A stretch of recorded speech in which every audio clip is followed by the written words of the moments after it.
Di sini.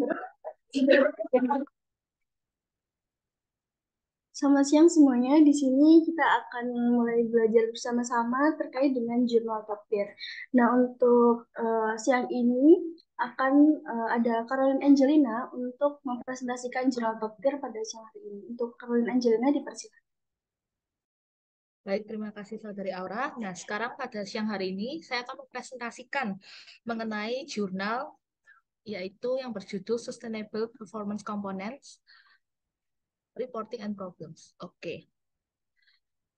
Next, pertama-tama untuk identitas dari jurnal ini sendiri.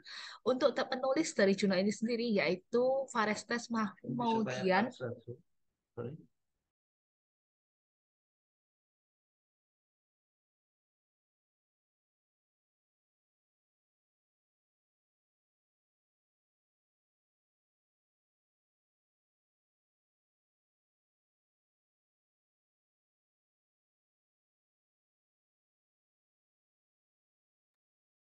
Nah, pertama-tama kita akan membahas identitas dari jurnal ini sendiri. Untuk penulisnya, yaitu ada Varestes Mahmoudian, Jamal A. Nasari, dan Irene M. Hermans.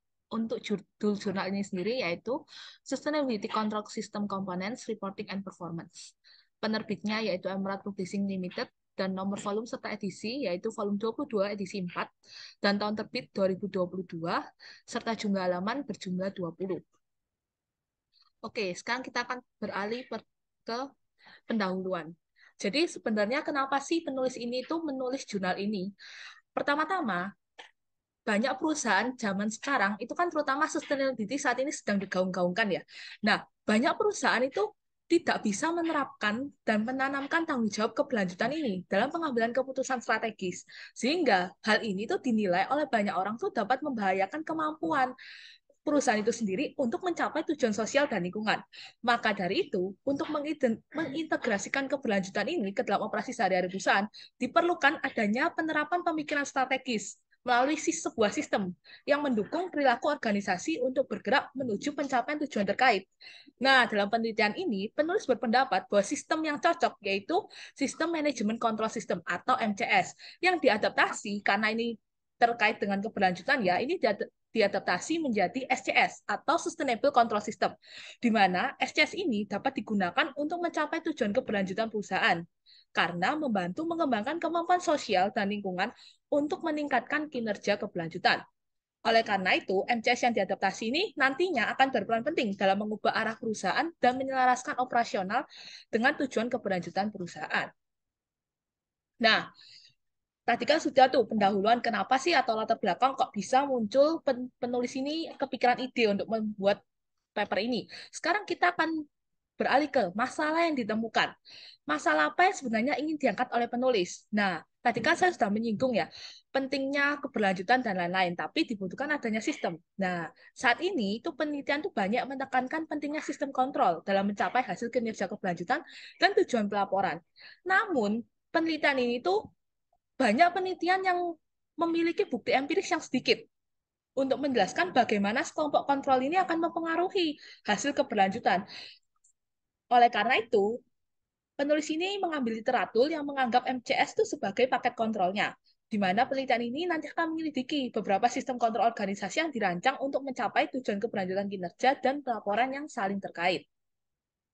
Untuk tinjauan pustaka atau batasannya, ini tuh nanti paper ini tuh akan memberikan bukti empiris tentang pengaruh beberapa komponen dalam paket kontrol terhadap hasil keberlanjutan, di mana banyak penelitian dari sustainable control sebelumnya itu hanya bergantung pada survei, wawancara, dan studi kasus. Namun sebenarnya SCS ini tuh data-datanya itu butuh lebih dari itu, nggak hanya butuh survei, wawancara, dan studi kasus. Sebenarnya dia itu juga butuh penelitian kuantitatif. Namun banyak penelitian hanya itu bergantung pada penelitian kualitatif. Maka dari itu, penelitian ini akan membuka banyak analisis yang namanya cross-sectional arsip. Dan dalam penelitian ini adalah salah satu studi sampel besar arsip pertama yang mengambil pendekatan yang lebih komprehensif atau lebih mendalam terkait dengan SCS ini sendiri.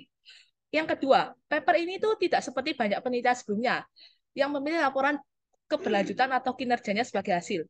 Tapi penelitian ini tuh akan menggunakan desain penelitian lebih baik dalam menjelaskan keterkaitan kinerja dan pelaporannya. Di mana dalam paper ini nanti akan diasumsikan bahwa pelaporan tidak hanya merupakan hasil kinerja, tapi juga memberikan informasi yang berguna dalam meningkatkan kinerja. Jadi nanti paper ini tidak akan berhenti pada, oh ini merupakan hasil kinerja yang baik, tapi paper ini nanti juga akan memberikan penjelasan mengenai bagaimana cara meningkatkan kinerja keberlanjutan dalam suatu perusahaan itu. Oke, next. Nah, tadi mungkin sudah saya singgung-singgung banyak ya. Sekarang kita akan masuk ke tujuan. Tujuan penelitian ini itu adalah untuk menyelidiki sistem pengendalian SCS atau keberlanjutan ini. Organisasi yang dirancang untuk mencapai tujuan keberlanjutan kinerja dan beberapa yang terkait. Nah, SCS itu kan nanti akan dijelaskan melalui komponen kontrol-kontrol yang banyak. Jadi nanti ada mungkin uh, diversifikasi atau banyak keberagaman dari gender itu sendiri, lalu adanya dewan, dan lain-lain. Jadi nanti itu akan muncul di hipotesis-hipotesisnya. Nah, penilaiannya juga akan menyelidiki komponen kontrol mana yang akan membantu dalam mencapai tujuan keberlanjutan kinerja dan pelaporan yang saling terkait.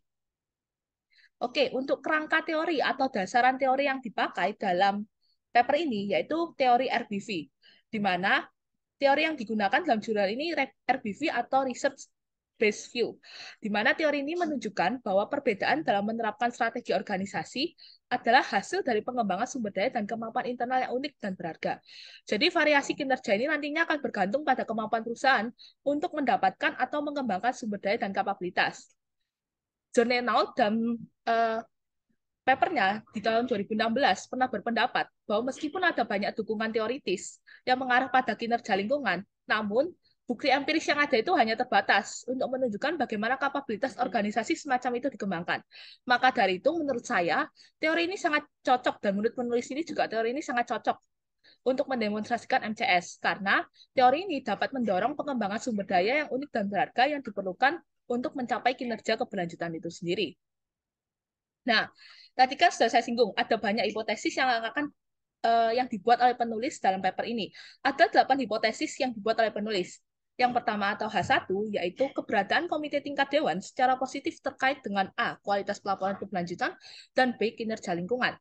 Yang kedua, H2, keberagaman gender dewan secara positif terkait dengan A, yaitu pelaporan keberlanjutan kualitas, dan yang B, yaitu kinerja lingkungan. H3, yaitu pemisahan tugas CEO dan Ketua Dewan berhubungan positif dengan A, kualitas pelaporan keberlanjutan, dan B, kinerja lingkungan. H4, yaitu independensi anggota Dewan berhubungan positif dengan A, kualitas pelaporan keberlanjutan, dan B, yaitu kinerja lingkungan. Sedangkan H5, yaitu kualitas jaminan laporan keberlanjutan berhubungan positif dengan kualitas laporan keberlanjutan. Dan yang H6, yaitu kompensasi eksekutif terkait keberlanjutan berhubungan positif dengan A, kualitas pelaporan keberlanjutan, dan B, kinerja lingkungan. H7, kelengkapan kebijakan keberlanjutan secara positif terkait dengan kinerja lingkungan. Dan yang terakhir yaitu H8, kelengkapan atau lebih banyak fasilitas yang dicakup dan lebih banyak target yang ditetapkan dari EMS itu sendiri akan berhubungan positif dengan kinerja lingkungan. Oke, mari kita bahas satu persatu. Nah, untuk hipotesis ini sendiri itu ditentukan dari, misal saya contohkan, keberadaan komite tingkat dewan secara positif terkait dengan kualitas pelaporan keberlanjutan dan kinerja lingkungan, di mana kita mengerti bahwa kualitas pelaporan keberlanjutan atau keberadaan komite tingkat dewan itu berpengaruh besar terhadap tata kelola perusahaan atau governance, sehingga penerbitan kualitas pelaporan berkelanjutan secara bagus, kalau ingin bagus atau ingin positif, maka keberadaan komite tingkat dewan itu harus berada di titik yang dimana dia mempunyai otoritas untuk membuat dan mengarahkan agar kualitas pelaporan berkelanjutan ini dapat terjalan dan terjalin secara bagus. Untuk kinerja lingkungan ini sendiri, dengan adanya keberadaan komite tingkat dewan, maka dia akan berpengaruh positif. Kenapa saya bisa berkata positif? Karena jika ada komite tingkat dewan di tingkat yang dia mampu memberikan otoritasnya, maka kinerja lingkungan pun akan semakin naik, sehingga perusahaan akan mencapai hasil yang efektif dan efisien. Oke, sekarang metodologi penelitian. Untuk metodologi penelitian ini, penulis menggunakan metode three-stage least squares atau 3LSLs, dan selain itu juga peneliti menggunakan regresi kuadrat terkecil 3 tahap pada data arsip untuk sampel besar perusahaan internasional. Jadi pertama-tama, apa sih metode 3SLS ini? Metode 3SLS ini, itu metodenya ini akan menggunakan 2 persamaan, di mana variabel dependent termasuk kinerja. Jadi variabel dependennya itu ada sustainability report quality dan environment performance. Nah, itu tuh akan bersifat endogen atau saling mempengaruhi terhadap sustainable control system itu sendiri dan dianggap berkorelasi dengan mungkin adanya gangguan-gangguan. Dan selain itu, karena kita menggunakan perusahaan-perusahaan yang banyak, maka sampel yang digunakan dalam penelitian ini itu adalah data keberlanjutan dari database sustainability dan data keuangan yang diambil dari database S&P Capital IQ. Nah, sampel yang digunakan adalah laporan keuangan dan laporan keberlanjutan perusahaan dari tahun 2010 sampai 2016 dengan total sampel sebesar 9.059. Oke. Nah, yang pertama hasil statistik deskriptifnya. Jadi dari hasil statistik deskriptif ini dapat kita lihat kenapa sih kok kita menggunakan uji korelasi person? Karena kita akan menunjukkan bagaimana sih korelasi antara misal dari environment performance ke sustainable report quality. Nah, ini kan berjumlah nilainya sebesar 0,50. Nah, kita ingin melihat jika nilainya semakin besar, maka kedua variabel ini itu semakin berpengaruh. Nah, di sini dua variabel yang memiliki korelasi tertinggi adalah EMS dengan kebijakan lingkungan atau institutional owner dengan environment policy, yaitu sebesar 0,62. Mengapa bisa demikian? Pertama-tama kita tahu EMS itu merupakan Environmental Management System, di mana Environmental Management System ini disesuaikan dan ditentukan dari kebijakan yang berlaku. Jadi suatu perusahaan dapat mengambil kebijakan atau mengambil ketika kebijakan itu keluar, maka kan perusahaan akan menyesuaikan atau beradaptasi dengan kebijakan yang dibuat itu, sehingga manajemen sistemnya pun akan menyesuaikan dengan kebijakan-kebijakan atau prosedur atau aturan yang berlaku. Nah, namun sebenarnya menurut penulis korelasi ini itu tidak cukup tinggi, tapi ini dapat mengindikasikan kemungkinan adanya kolinerialitas. Nah, sekarang kan kita akan menjelaskan dari hasil regresinya. Tadi saya sudah sempat menyinggung kalau misal nantinya akan kita lihat kan hasil-hasil dari hubungan antara satu sama lain. Tadi kan sudah pakai person, sekarang kita akan melihat regression. Ini untuk hasil dari hipotesisnya itu sendiri. Pertama, untuk panel A sendiri. Ini kan panel A nantinya akan menyajikan hasil persamaan yang menguji dari antara H1A sampai dengan H6A. Nah, di H1A sampai H6A yaitu ada Environment Performance, Sustainable Committee, Gender Diversion, Separation, Independence, Assurance, Sustainable Compensation, dan Institutional Owner, itu nantinya hubungan antara kualitas pelaporan berkelanjutan, kinerja lingkungan yang tertinggal, kontrol administratif, atau tata kelola, jaminan dan penghargaan, serta kompensasi yang dispesifikasikan dengan baik, itu nanti nilainya akan signifikan. Terutama yang di bagian environmental performance, ini nilainya akan mencapai 0,52, maka dia hasilnya akan signifikan. Di mana ini tuh dengan demikian keseluruhan model pendukung H1A sampai H6A ini itu terkait kualitas pelaporan keberlanjutan. Nah, untuk kontrol tata kelola yang lain seperti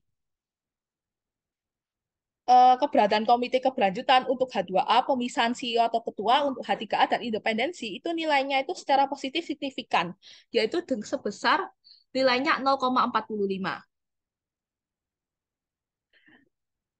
Nah, untuk panel B, nantinya kita akan menyajikan mengenai H14 sampai H4B. Kok tadi kan dia berpengaruhnya terhadap eh, laporan berkelanjutannya. Kalau yang ini, dia akan berpengaruh terhadap environmental performance-nya itu sendiri. Kalau yang environmental performance ini, nantinya kita akan lihat yang dia berpengaruh secara signifikan, yaitu ada di Sustainable Report Quality, dan yang lain-lainnya itu nilainya masih di bawah dari standar. Jadi yang berpengaruh itu. Sehingga hipotesisnya itu hubungan antara kinerja lingkungan, kualitas pelaporan keberlanjutan, itu dia memiliki 55% varian dalam kinerja lingkungan pada tahun tersebut, dan dengan demikian ini tuh hipotesisnya dinyatakan positif. Untuk hipotesis-hipotesis yang lain seperti gender diversion atau seperti separation, independence, dan lain-lain itu sebenarnya nilainya positif, tetapi dianggap kurang signifikan atau kurang berpengaruh. Namun hipotesisnya nilainya akan tetap positif. Untuk kesimpulan dari penelitian ini, Penelitian ini mengklarifikasi beberapa hasil campuran yang ditemukan dalam penelitian sebelumnya dengan menggunakan model SCS yang lebih komprehensif atau lebih menyeluruh, dengan mempertimbangkan beberapa kategori kontrol yang umumnya disebut dengan paket kontrol. Nah, temuan ini nantinya akan menunjukkan pentingnya tata kelola perusahaan untuk mencapai tujuan ganda yang terkait dari kinerja keberlanjutan dan kualitas pelaporan tadi. Penelitian ini juga akan memberikan wawasan tentang hubungan antara kinerja keberlanjutan dan pelaporan keberlanjutan. Selain itu, penelitian ini mungkin menunjukkan bahwa pelaporan itu dapat bertindak sebagai sarana komunikasi dua arah dengan para pemangku kepentingan. Jadi, penulis ini kenapa sih dia ingin sekali agar laporan keberlanjutan ini dapat apa namanya terbuat atau dapat dibuat dengan secara sebagus mungkin itu karena dia menganggap bahwa pelaporan ini itu bertindak sebagai sarana komunikasi dua arah dengan para pemangku kepentingan yang mengidentifikasi aspek-aspek material yang menjadi target peningkatan kinerja lingkungan. Dan demikian, maka untuk pelaporan tahun depan itu perusahaan tidak akan kehilangan peluang peningkatan yang penting. Sehingga laporan kinerja keberlanjutan yang tadi melibatkan pemangku kepentingan itu dapat berjalan dan berguna sesuai dengan fungsinya. Hasilnya, ini itu dari hasil dari penelitian ini akan membuat sejumlah kontribusi. Ada 3 kontribusi, yaitu kontribusi teoritis, metodologis, dan praktis. Dari perspektif teoritis sendiri, kita lihat kan tadi meskipun ada banyak penelitian dari literatur yang menunjukkan pentingnya strategi dan kemampuan lingkungan, tapi hanya sedikit penelitian yang meneliti apa yang dapat membantu dalam mengembangkan sumber daya yang dibutuhkan.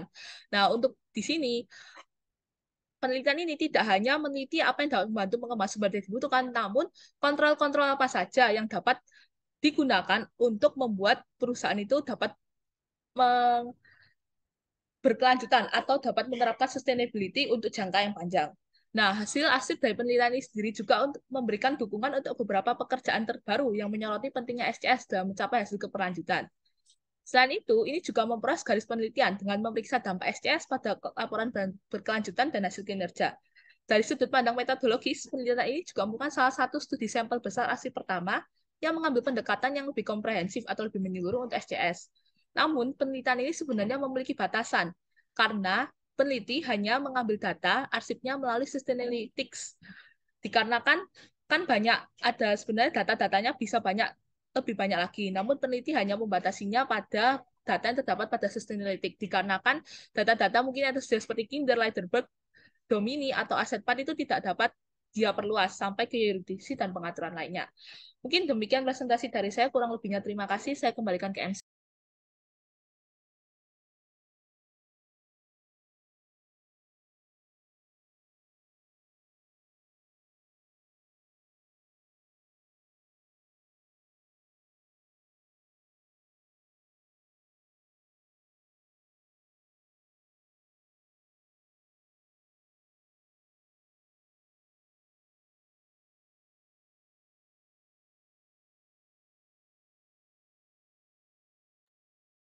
Nah, baik, terima kasih untuk Caroline Angelina atas presentasinya, sungguh sangat memberikan wawasan ya teman-teman.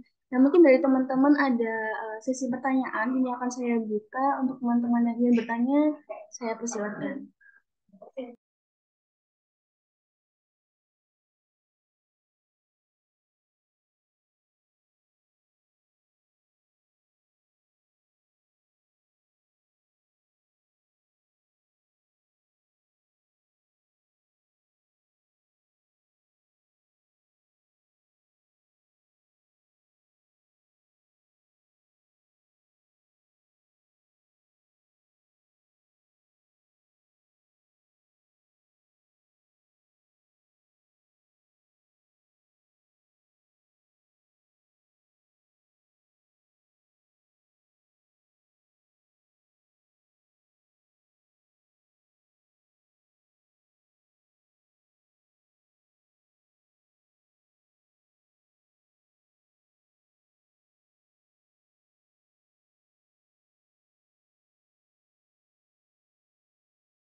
Nah, baik, ini sudah ada pertanyaan ya teman-teman. Nah, pertanyaan itu adalah bagaimana sih alur menulis yang dibuat oleh Mbak Olin ini sendiri? Mungkin bisa dijelaskan, Mbak Caroline?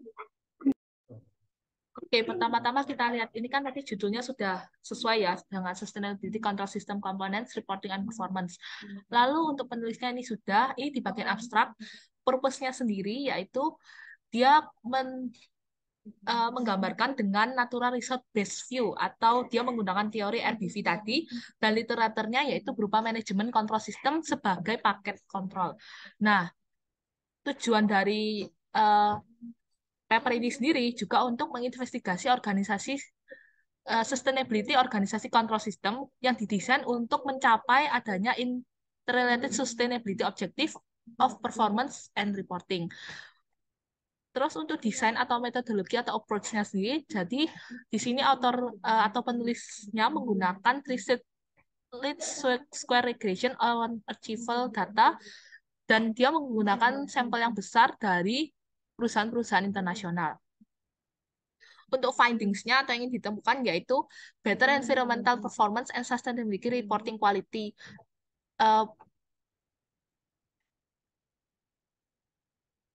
Kemampuan lingkungan yang lebih baik dan sustainability reporting quality, di mana ini akan relate dengan certain control system components.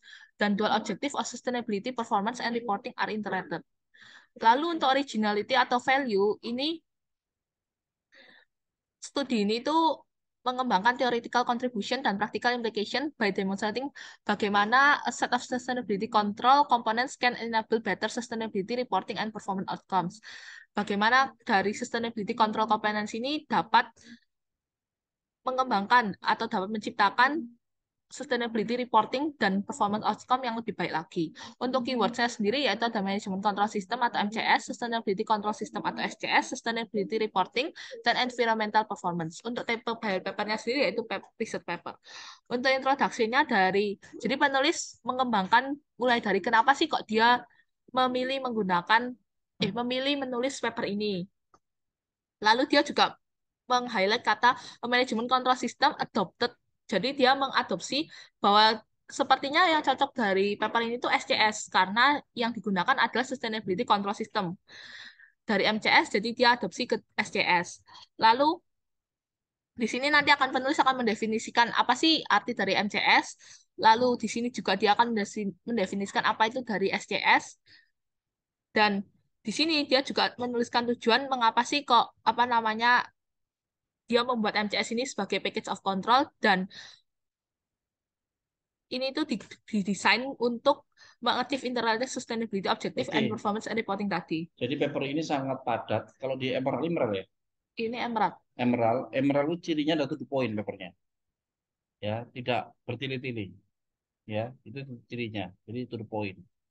Kita harus menyesuaikan newspaper berdasarkan target jurnal kita. Yang kedua, coba lihat. Dia memberikan tujuan penelitian itu berapa paragraf itu? Setelah berapa paragraf? 2 paragraf ya? Ya, setelah 2 paragraf. 2 paragraf itu sudah langsung menyebut tujuan penelitiannya apa. Jadi nulisnya seperti itu. Kalau paper yang kamu susun, itu paragraf ketiga ya kalau nggak salah. Ketiga ya.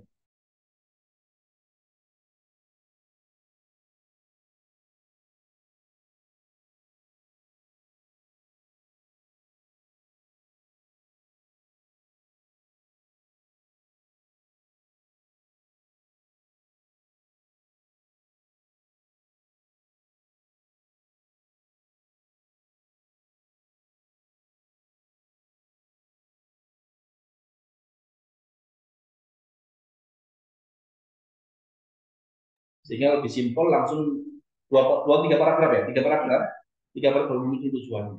Nah, kira-kira kalian membuat tujuan itu harus kelihatan setelah 2 atau 3 paragraf.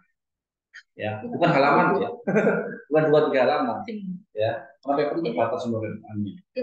Oke, kalau dibuat awal dia menjelaskan apa?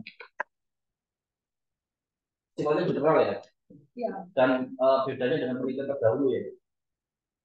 Bedanya soalnya dia datanya lebih kan yang biasanya itu kualitatif, ini kuantitatif. Ya, kuantitatif. Jadi menunjukkan itu sama aja dengan riset gap.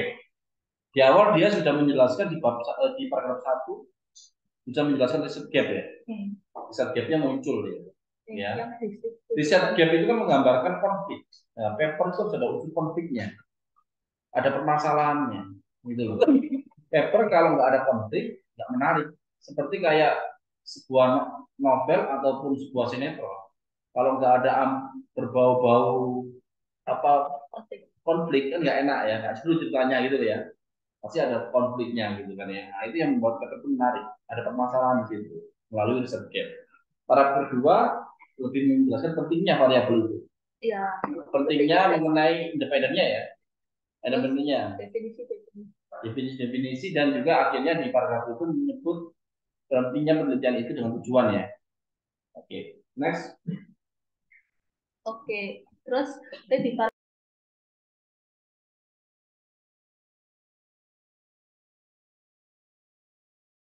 Kali ya, langsung kontribusi ya. Iya, ini kontribusinya itu di apa beberapa, yaitu ada yang first, dia itu langsung nyebutin bahwa ini tuh studi ini tuh memiliki control package yang Lengkap. lebih lengkap.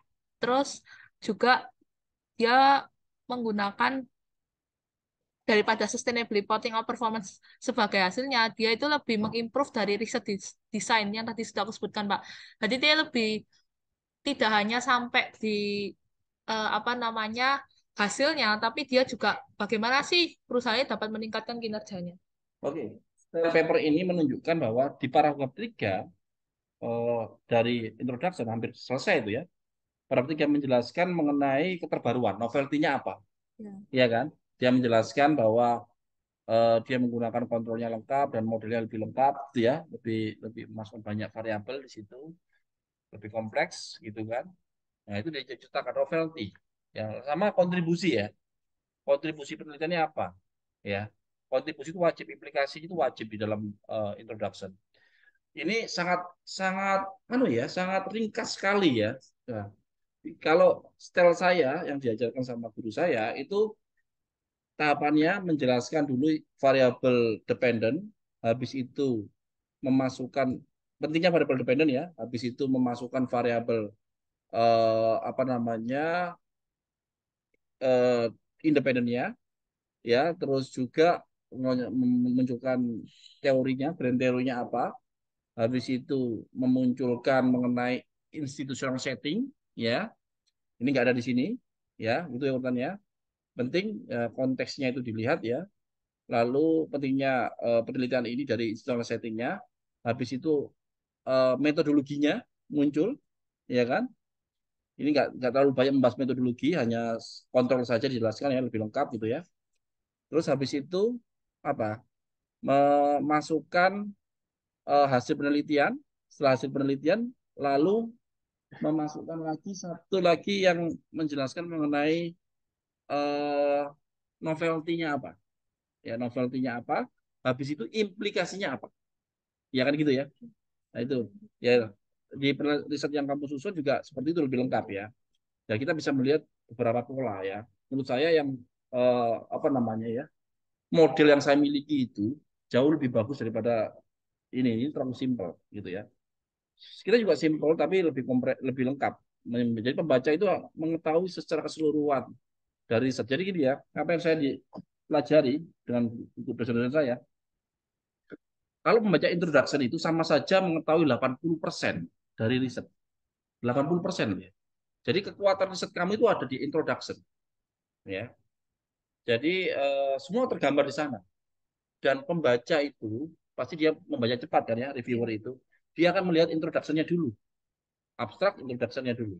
Nggak akan baca lebih dalam kalau ini nggak menarik. Begitu ya cara menulisnya. Gitu. Oke, next. Terus di yang paragraf di introduction yang terakhir, dia menjelaskan bahwa dia membagi papernya ini menjadi Oh, ini 5 sistematika section. standarnya Emerald.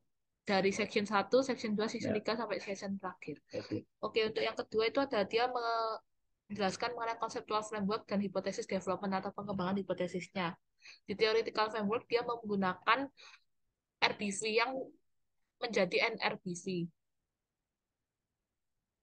Lalu setelah dia menjelaskan, dia juga menjelaskan mengapa sih kok dia mengambil NRBV ini untuk mendemonstrasikan MCS. Nah, lalu setelah dia menjelaskan hal itu, dia langsung beralih ke Management Control System and Sustainability Control System as a package. Nah, dia ini menjelaskan mengenai lebih dalam lagi mengenai Management Control System dan Sustainability Control System atau SCS-nya. Lalu untuk pengembangan hipotesisnya, ini dia membuat setiap hipotesis atau H1-nya itu dia jelaskan dengan teori. Sebelumnya dia juga membuat riset modelnya. Mungkin tadi belum saya sertakan Pak yang riset model ini. Jadi dia membagi outcomes dari STS ini sendiri nanti akan ada dua, yaitu Sustainability Reporting Quality dan Sustainability Environment Performance. Yang tadi ada plan A sama plan B-nya. Nah, hipotesisnya kan nanti ada H1 sampai H4A, H1 sampai H4B. Ini nanti artinya yang H1 sampai H4A ini nanti akan berpengaruh ke Sustainability Reporting Quality, sedangkan yang H1 sampai H4B ini baru akan berpengaruh ke Sustainability Environmental Performance. Nah, di sini kan tadi ada apa namanya SES package element, ada sustainability reporting assurance, ada reward and compensating control, administrative control, dan kontrol variabel. Nah, ini nanti akan dijelaskan apa saja sih yang menjadi variabel kontrolnya, apa saja yang menjadi administrative control, apa saja sih yang menjadi prosedur dan polisisnya. Nah, ini untuk misal H1, kenapa sih kok tadi dia memilih menggunakan H1 apa dari keberadaan Dewan Komite? Ini dijelasin sama dia kenapa alasannya, lalu akibatnya following hypothesis is proposed. Terus untuk H2 selanjutnya dan sampai H terakhir itu dia menjelaskan. Jadi latar belakang kenapa dia memilih mengeluarkan hipotesis ini. Lalu juga untuk metodologinya sendiri, dia menggunakan metode three state least square atau 3LS dan juga di sini dia membaginya menjadi dua, yaitu ada yang tadi saya itu Sustainability Report Quality dan Long Environment Performance. Ini nanti untuk cara menghitungnya, jadi Corporate Governance Controls di sini itu diambil dari matriks dari Sustainability Committee, Board Gender Diversity, Preparation, dan Independence. Sedangkan untuk Singkat ya, kontrol disingkat, gambar kontrol itu terdiri dari empat itu. ya, Terus, cara ngitungnya dari sini. Terus Policies and Procedure Controls itu nanti diambil dari Environmental Policy dan EMS. Untuk kontrol variabel sendiri, kontrol, oh itu kontrolnya dua ya. iya ini Pak untuk yang kedua ini. Untuk yang ini. Nah, itu dia ngambilnya dari environmental policy dan EMS. Sedangkan untuk kontrol variabelnya itu diambil dari ini 1, 2, 3, 4, 5. Dia, dia itu ada dua model ya. Ya, Yang pertama kualitas pelaporan kelanjutan. Yang kedua dependennya itu ke kinerja environmental ya. iya sebenarnya modelnya sama Pak, cuma nanti hasilnya yang beda. Yang satu ngarahnya ke sustainability reporting quality, yang satunya ngarahnya ke environmental performance. Iya, ada dua riset ya. Hipotesisnya juga ke arah sana. Iya, iya. Hipotesisnya ada 8 tadi, itu kan ada A sama B. Jadi yang tadi Oh menemukan iya, positif terhadap apa sama apa itu. ya ya ya ya itu ya caranya gitu ya. Dia yang uniknya di situ ya. Ya, jadi Dia yang ada A dan B-nya ya. jadi hipotesisnya nanti regresinya ada plan A sama plan B. Plan Plan B. A-nya untuk yang sustainable reporting quality, yang plan B-nya untuk environmental performance. Oke, oke, oke. Sip. Itu cara membacanya ya. Untuk sampelnya sendiri tadi sudah saya jelaskan. Lalu untuk variable measurement and definitions, ini itu dia mengambil perusahaannya itu kan dari 2010 sampai 2016 dengan divisi industri sektornya dia pakai 3, Pak. Industri sektornya dia pakai mana tadi? Dari company products and service, kontraktor, sama kalau nggak salah supply chain. Untuk regionnya dia mengambil Asia Pasifik, Europe, North America, Afrika, dan lalu dari di total. Jadi Apa, Pak? totalnya Apa? Apa? 9.059. Dari sektornya apa? Sektor apa? Ada Mining. tiga sektor, yaitu company product and service, kontraktor, sama supply chain. Alasannya ada nggak di situ settingnya? Kenapa pakai itu? Nggak ada, Pak. Nggak ada ya. Dia menyebut saja nggak ada ya. Kalau saya sarankan nanti kenapa pakai observasi sampel itu harus dijelaskan alasannya. Settingnya harus muncul, ya. Kalau paper ini nggak ada, ya kita intinya gini, kita juga harus bisa mengkritik paper ya. Nah, yang saya lakukan tadi mengkritisi paper. Yang pertama introduksinya kurang lengkap. Yang kedua seharusnya pakai apa namanya penjelasan mengenai settingnya apa, gitu ya. Ini agar lebih bagus lagi. Ini bagusnya dia regionnya juga banyak ya. Iya, regionnya juga Berapa banyak. data? Berapa? 9.000. 9.059. Ya, kira-kira kayak gitu datanya. 9.000-an. Nah, kita masih data kecil ya. Kalau Q1 itu rata-rata jumlah datanya banyak. yang hampir 1.000 siapa tadi? Punyanya ini. Sih bukan. Feby. Hampir 1.000 ya, 1.000 itu lumayan lah gitu ya. Nah, semakin banyak semakin bagus ya. Oke. Terus di sini kan tadi kan sempat kita jelaskan yang tadi ditambah-tambah itu Pak. Nah itu sama dia dijelasin corporate governance itu for apa. Terus assurance-nya itu dia jelasin kayak seharusnya yang bagus tuh kayak gimana. The rating for assurance indicates mengindikasikan apa gitu. Juga ada asuransi ini lebih lengkap ya. Kita hanya fokus ke asuransi saja. Tapi kan belum ada asuransi di Indonesia kan. Ya, tapi dia menjelaskan kayak yang ditambah-tambah tadi itu artinya apa gitu Pak. Ya, oke. Terus Ini kan dia ada juga ini EMS. ini ya definisi operasional lah ya. Iya, definisinya biar pembacanya tuh tahu. Mm. Terus untuk resultnya tadi kan ada deskriptif statistik sama hipotesis. Mungkin dia Menariknya deskriptif statistiknya dia pakai Pearson. Pearson. Nah, tapi dia nggak Tidak, menjelaskan kenapa kok dia pakai Pearson sebenarnya. ya. Jadi Pearson itu masuk statistik deskriptif ya. Iya. Bukan hasil analisis utama. Ya, Pearson. Ya. Terus Terus yang hipotesis testing result tadi itu kan apa namanya ada dua kan. Yang dia mintanya sustainability reporting quality sama yang satunya environmental performance. Tadi kan ada apa itunya Pak struktur kerangkanya, tapi mungkin tadi di PPT nggak saya sertakan itu nanti dia yang akan berpengaruh signifikan yang sustainable reporting ini yang berpengaruh signifikan yaitu environment performance-nya. perhatikan. Ada yang menarik di sini. Hampir semua kontrolnya itu berpengaruh. Ya, ini kita mengambil kontrol itu jangan asal-asalan. Saya sementara ini masih asal-asalan sebenarnya dengan feeling aja dan juga beberapa riset ya, gitu ya. Nah, kita perhatikan belajar dari paper ini, dia itu pasti mau menggunakan kontrol yang signifikan, ya kan? Makanya itu semakin banyak kontrol yang signifikan, itu semakin bagus modelnya, ya kan? Semua yang berpengaruh signifikan dimasukkan dalam model, paham ya? Akhirnya itu sudah fit, sudah pasti gitu loh.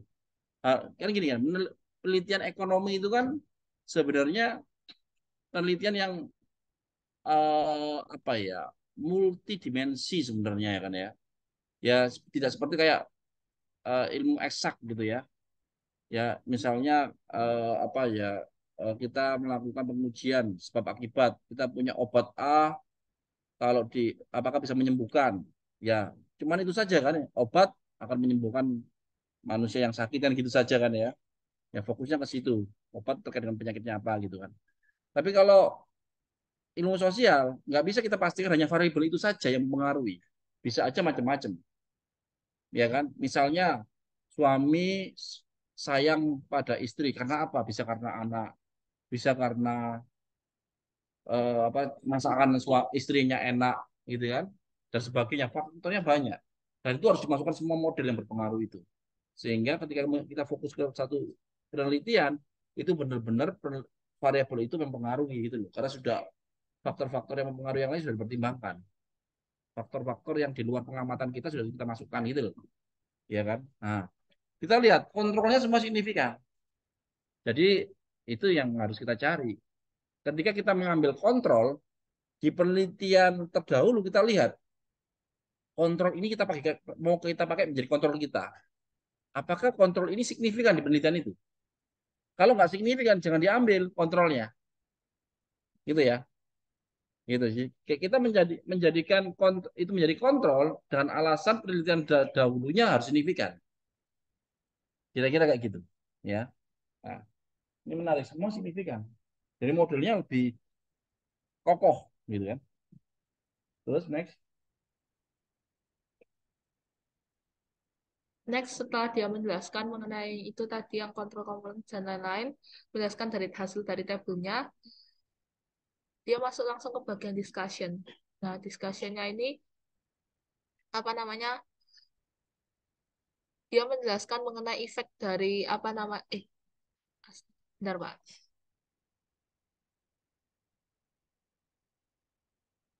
Nah, dia menjelaskan dari efek-efek kontrolnya tersebut dan dia menjelaskan terkait dengan apa SCS approach atau pendekatan approach-nya dari beberapa kategori kontrol komponen yang tadi dia sudah teskan itu. Terus dia juga menghubungkannya dengan NRBV of the film atau teori yang tadi NRBV. Terus dia juga mengatakan di paragraf selanjutnya, riset ini berguna untuk yang menggunakan 3 SLS ini itu akan recognize the interdependence of performance and reporting. Terus dia menjelaskan reporting is not only outcome of performance but also key vehicle providing information to informating performance. Dia juga memberikan contoh. Nah, terus dia ini kan tadi kan dia sempat berkata bahwa tidak hanya berhenti sampai di yang tadi apa namanya performance-nya, tapi dia juga memberikan itu apa namanya saran to achieve this interrelated objective. Nah, itu dia memberikan saran untuk meningkatkan kinerja dari perusahaan itu sendiri juga. Oke. Future risetnya ada nggak di situ? Saran riset ke depannya apa? Ada ini. Future researchers are encouraged ini ada. Oke, kamu simpulkan. Isi kesimpulan itu apa? Sistematikanya. Yang pertama hasil. Hasil. Ada pembahasan dengan teorinya nggak di hasil itu? Ada. Tadi dia sempat nyinggung dikit tapi. Jadi hasil penelitian disinggung dengan teori Ya. dan penelitian terdahulu. Batasan-batasan juga. Ada keterbatasan penelitian. Lalu ada apa lagi? Terus resultnya hasilnya. Hasilnya ya. Terus ada future research. Ini ada future Ya, research. future research ya itu. Terus also provides insight. Dia memberikan masukan terhadap relation between sustainability performance and sustainability reporting. Itu sih. Bukan nanya apa? Itu untuk riset ke depannya dia. Bukan. Ini ada yang ini future research Enggak, kan. bukan yang di atas masukan apa? Masukannya apa? Masukannya itu Dia apa? memberikan insight. Oh, Jadi penelitiannya juga memberikan insight iya, wawasan ya. Itu artinya menyimpulkan hasil penelitian ya. Bahwa lebih ke arah implikasi gitu loh. Implikasinya apa gitu ya. Jadi kesimpulan itu isinya adalah hasil hasil penelitiannya apa, dibahas dengan teori dan hasil empirisnya. Yang kedua ada mengenai implikasinya. Yang ketiga itu ada riset di masa depan. Usulannya dia apa riset di masa depan? Saran untuk penelitian berikutnya apa? Dia mengatakan apa? future researchers are encouraged to develop comprehensive research model that move accurately reflect the film of actual operations. Meningkatkan ya, mengembangkan yang lebih komprehensif gitu ya. Modelnya Menyeluruh, ya. yang lebih menyeluruh. Ya, lebih menyeluruh ya. Yang Oke. dapat merefleksikan actual operation dari perusahaan itu. Oke. Ya, itu sama yang terakhir adalah apa itu? Ini yang ini keterbatasan. Keterbatasan. Ya, Sama keterbatasan. dia kasih notes di bawahnya. Kamu kalau penulis paper juga melihat contoh-contoh keterbatasan, biar ada variasinya juga. Ya, seperti untuk paper kita, bisa aja pakai ini juga nambahkan keterbatasannya. Nah, sekarang ada pertanyaan dari yang lainnya nggak? Ada. Oke. Coba kamu spill, bahasanya spill ya. Spill risetmu. Kaitannya dengan ini. Cerita singkat. Bedanya risetmu sama risetnya ini ya, kira-kira kayak gitu. Singkat aja. Kalau riset yang kemarin di paper saya itu, dia mungkin objeknya juga beda, Pak. Kita kan dari sustainable performance ya. Kalau ini lebih ke sustainable reporting sama komponen-komponen yang dari papernya ini sama paper saya juga beda. Kok komponennya paper ini itu mungkin Hampir sama sih sebenarnya. Sustainability reporting itu kan harusnya ukurannya apa dia? Pakai apa ukurannya? dia Pakai konten mengerti analisis. Scoring langsung dari hasil ini ya. Yang sustainability ya. terus Database ya. ya dia dari database juga. Ranking ya. Ranking mungkin ya. Ranking. Hipotesisnya juga dia banyak, Pak. Hipotesis kita cuma satu. Oh, itu ya kita karena kita fokus ya. Ya, Dia sangat komprehensif, kita fokus. dia itu mungkin kayak menjelaskan apakah ini berhubungan apakah ini Ini langsung digituin. ketika kita menggunakan riset yang komprehensif, kesulitan kita adalah membuat ceritanya. Nah, ceritanya itu sangat banyak gitu loh. Tapi dia bisa membuat risetnya komprehensif, kompleks gitu ya. Ada modelnya nggak? Tayangin modelnya. Gambar gak ada, ada frameworknya. Ada frameworknya. Frameworknya itu sangat kompleks, ya. Tapi dia nggak menceritakan semua, simple saja mengungkapkannya. Ya kan dia introduction gitu ya. Gambarnya kompleks. Yang kedua, perbedaannya di sini dia itu Ada ini sampai iya, outcome-nya beda. outcome-nya beda. Ya, satunya outcome-nya di kualitas pelaporan keberlanjutan. Mungkin pengukurannya hampir sama, cuman dengan indeks yang berbeda. Kalau kita kan pakai GRI, ya, dengan uh, peroleh datasetnya dari ISQ UNER ya, gitu. Terus variabel yang sebelumnya menjadi dependen sekarang menjadi independen kan ya. Namanya apa? Sustainability performance. Environmental performance. Ya, environmental performance. Itu menjadi dependennya. Ya kan? Nah, itu yang dilihat ada dua tujuan tadi itu yang lebih kompleks.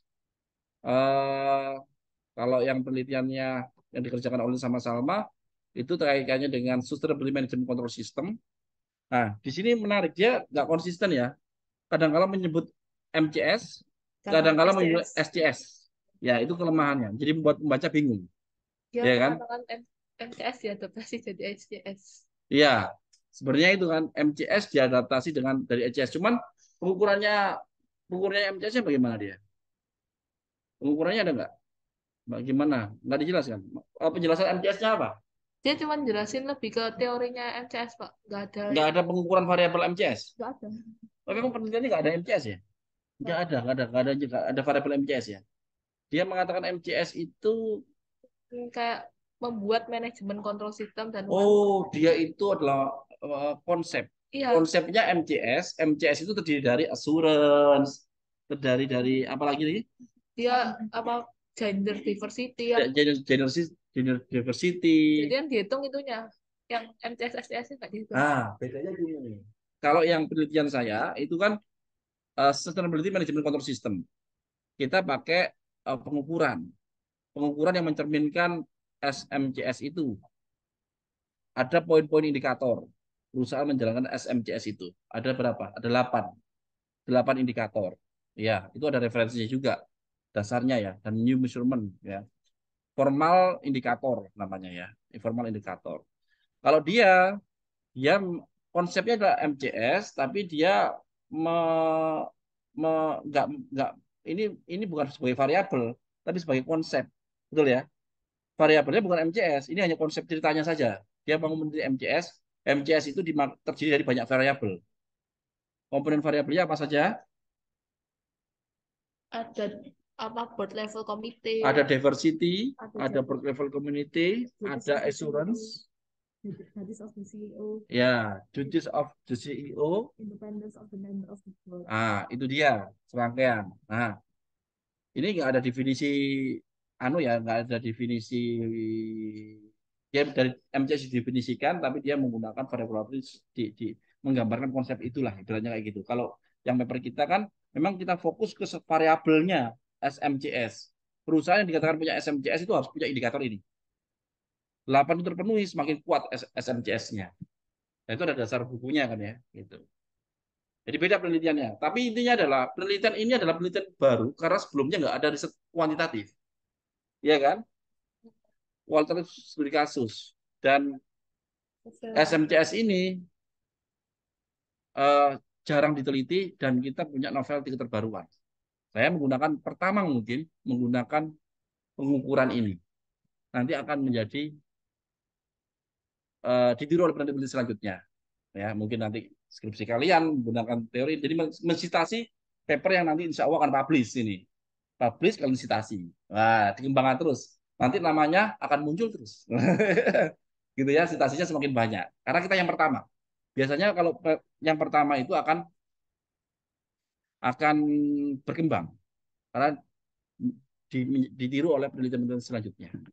Gitu ya. Oke, ada pertanyaan selanjutnya? Mungkin saya kembalikan ke MC yang sesungguhnya, Salma.